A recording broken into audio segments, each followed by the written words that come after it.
isolated him from his family. It separated him from the place of encounter with God. Remember the one thing that God declared was not good in his creation. Can you remember what that was?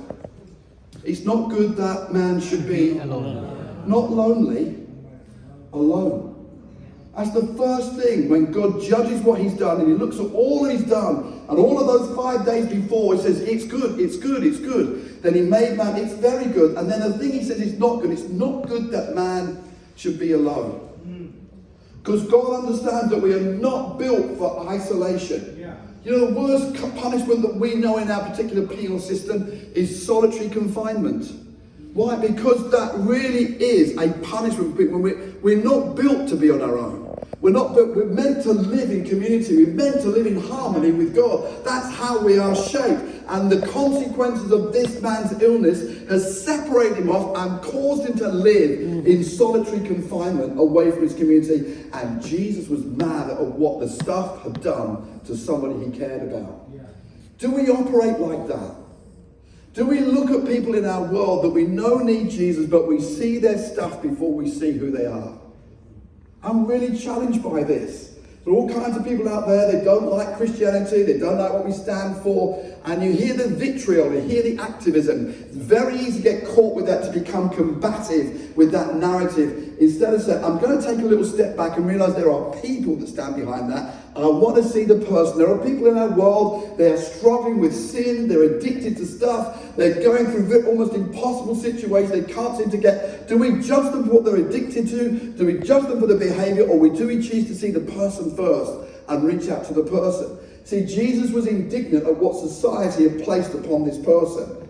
He saw his sickness, he saw his leprosy, and he saw the consequence of that sickness that had separated him from the world. There's another story that we can read about in Luke chapter 7, when Jesus is having a meal with Simon in his house. And a woman of ill repute, it says, comes in. She's a prostitute. And she comes and she worships at Jesus' feet by pouring oil, beautiful fragrant perfume over his feet. Do you remember that story? Yeah. And there's a little phrase in there when Simon says in his heart, if Jesus was really a prophet, he'd know what kind of woman this is. And God hears the stuff that we think, by the way, just in case you weren't sure about that.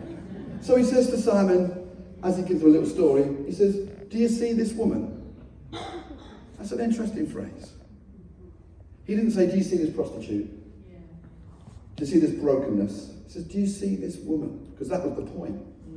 Simon didn't see the woman. He saw her stuff. He saw her sin before he saw the person.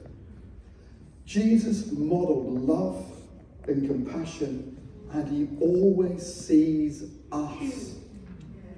He is moved with compassion because he sees us before he chooses to see the stuff that we need to be delivered from. Too often we, even as Christians, we flip that around. We do the Job's friends problem and think actually stuff is in the way, and when the stuff's dealt with, then I'll see you. No. That's not what Jesus showed us. That's not what he's modeling.